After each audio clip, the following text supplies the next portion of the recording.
भक्तजनों, आज आप सुनेंगे सोमवार व्रत कथा, भोलेनाथ की पवन कथा। अमरपुर नगर में एक धनी व्यापारी रहता था। दूर दूर तक उसका व्यापार फैला हुआ था। नगर में उस व्यापारी का सभी लोग मान सम्मान करते थे।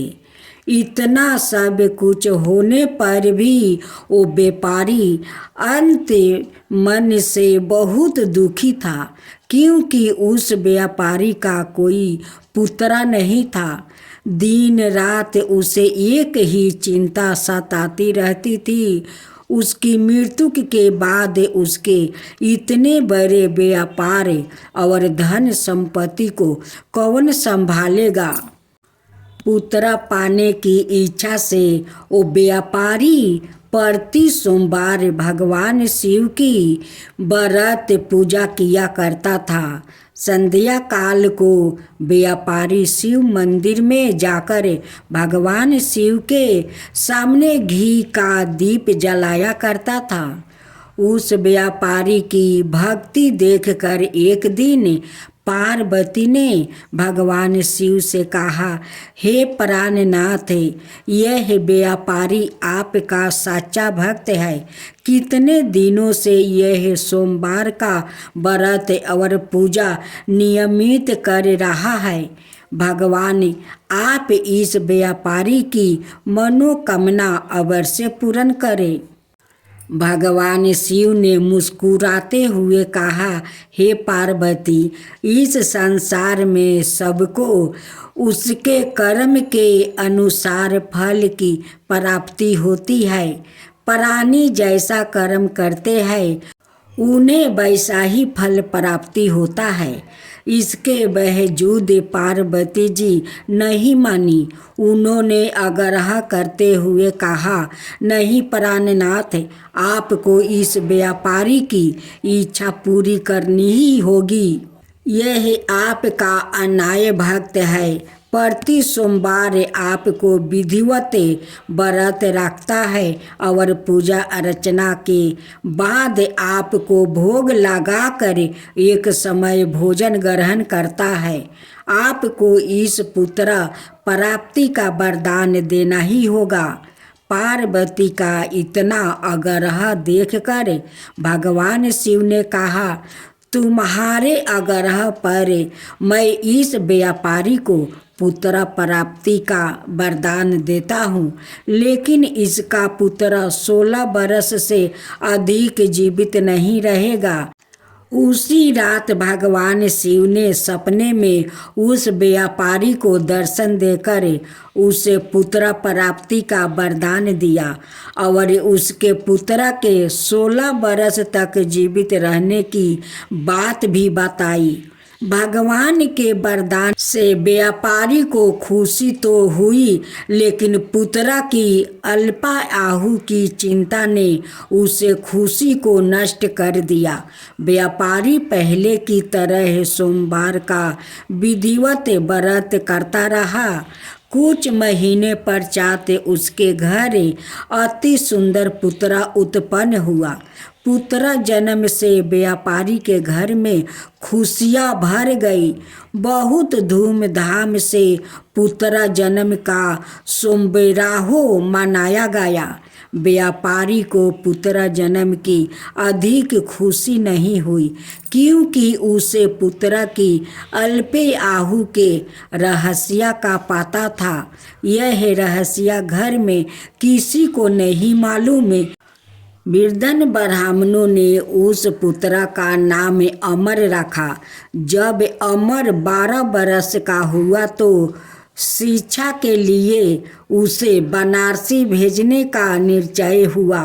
व्यापारी ने अमर के मामा दीपचंद को बुलवाया और कहा कि अमर को शिक्षा प्राप्ति करने के लिए बनारसी छोड़ आओ। अमर अपने मामा के साथ शिक्षा प्राप्ति करने के लिए चल दिया। रास्ते में जहाँ भी अमर और दीपचंद रात्रि विश्राम के लिए ठहरते वही जग करते और ब्राह्मणों को भोजन कराते थे। लंबी यात्रा के बाद अमर और दीपचंद एक नगर में पहुँचे। उस नगर के राजा की कन्या की विवाह की खुशी में पूरे नगर को सजाया गया था।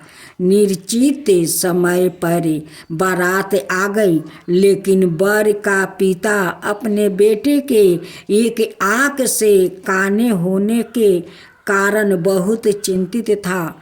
उसे इस बात का भय सता रहा था कि राजा को इस बात का पता चलने पर कहीं वो विवाह से इनकार ना कर दे, इसी से उसकी बदनामी होगी।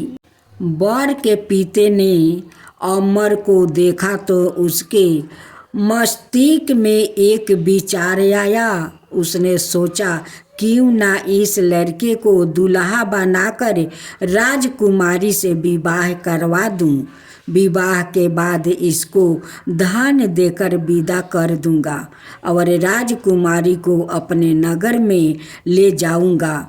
वर के पिता ने ऐसी संबंध में अमर और दीपचंद से बात की। दीपचंद ने धन मिलने के लालच में वर के पिता की बात स्वीकार कर ली। अमर को दूल्हे के वस्त्र पहनाकर राजकुमारी चंद्रिका से विवाह करवा दिया गया। राजा ने बहुत सा धन देकर राजकुमारी को विदा किया। अमर जब लौट रहा था तो सच नहीं छिपा सका और उसने राजकुमारी की ओढ़नी पर लिख दिया, राजकुमारी चंद्रिका, तुम्हारा विवाह तो मेरे साथ हुआ था।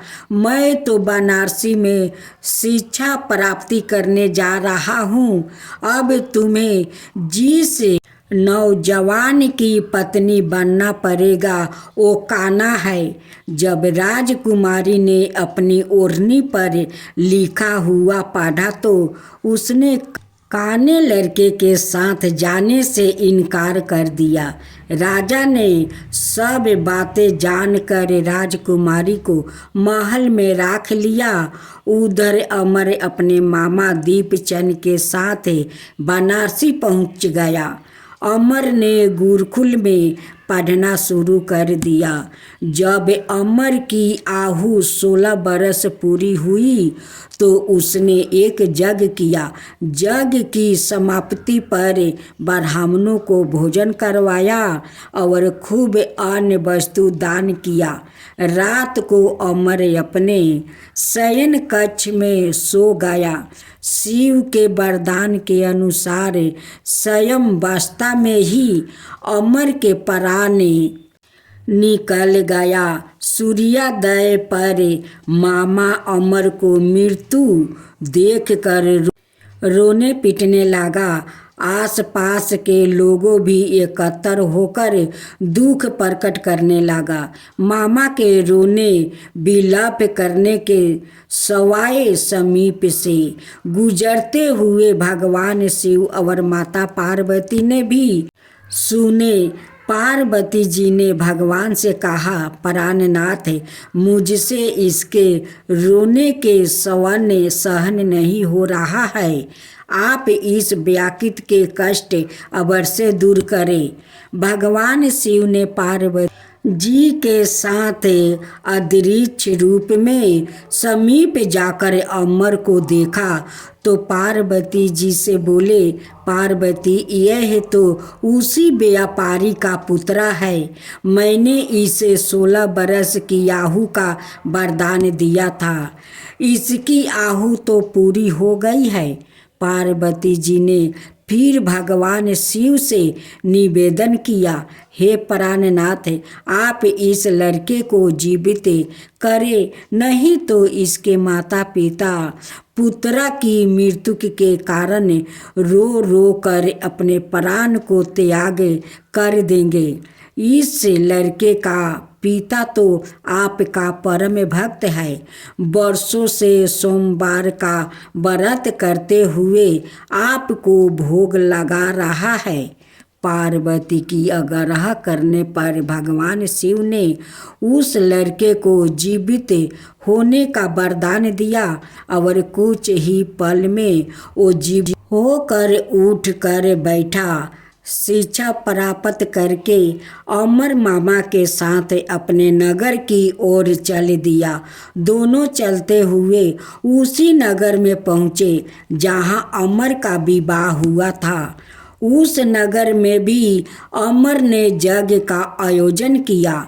समीप से गुजरते हुए नगर के राजा ने यज्ञ का आयोजन देखा। राजा ने अमर को तुरंत पहचान लिया।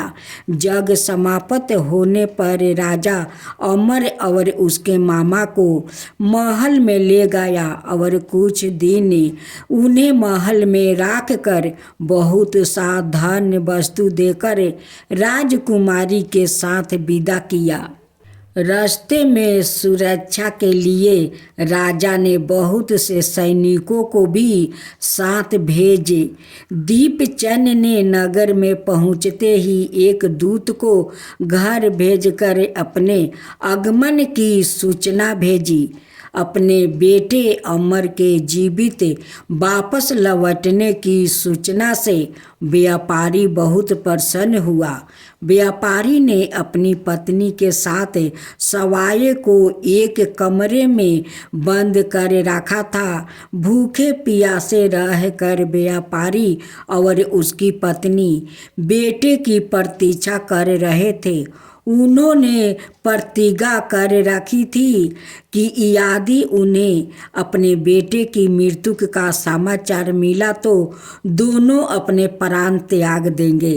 व्यापारी अपनी पत्नी और मित्रों के साथ नगर के द्वार पर पहुंचा। अपने बेटे के विवाह का समाचार सुनकर पुत्रवधू राजकुमारी चंद्रिका को देखकर उसकी खुशी का ठिकाना न रहा। उसी रात भगवान शिव ने व्यापारी के सपने में आकर कहा, हे श्रेष्ठ, मैंने तेरे सोमवार का व्रत करने और व्रत कथा सुनने से प्रसन्न होकर तेरे पुत्रा को लंबी आयु वरदान की है। व्यापारी बहुत प्रसन्न हुआ। सोमवार का व्रत करने से व्यापारी के घर में खुशियाँ लौट आई। शास्त्रों में लिखा है कि जो स्त्री पुरुष सोमवार का विधिवत व्रत करते हैं, व्रत कथा सुनते हैं, उनकी सभी इच्छाएं पूरी होती है। जय शिवा ओमकारा, प्रभु हरे शिवा ओमकारा, ब्रह्मा विष्णु सदा शिव अर्धंगिनी धारा। ओम जय शिवा ओमकारा, एकानन चतुरानन पंचानन राजे, शिव पंचानन राजे। हंसासन गरुड़ासन विषवाहन साजे। ओम जय शिवा ओमकारा, दो भुज चार चतुर भुज दस भुज अति सोहे, तीनों रूप निरखता त्रिभुवन जन मोहे। ओम जय शिवा ओमकारा। अक्षर माला बने माला मंगली माला तारी, चंदन मृग मद सोहे बोले सुभिकारी। ओम जय शिवा ओमकारा, श्वेतांबर पीतांबर गंबर अंगे, सनकादिक बरे मादिकी भूतादिकी संघे। ओम जय शिव ओमकारा करिके मध्यम कमंडल चक्र त्रिशूल धरता। जग करता जग भरता जग पालन करता। ओम जय शिव ओमकारा ब्रह्मा विष्णु सदा शिव जानते अविवेका।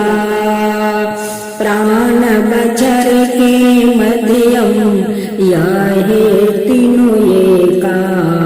ओम जय शिव ओमकारा तीर गुण शिव जी के आरती जो कोई नर गावे। शिवा जो कोई नर गावे कहत शिवानंद स्वामी मन भजत शिवानंद स्वामी मन वांछित फल पावे।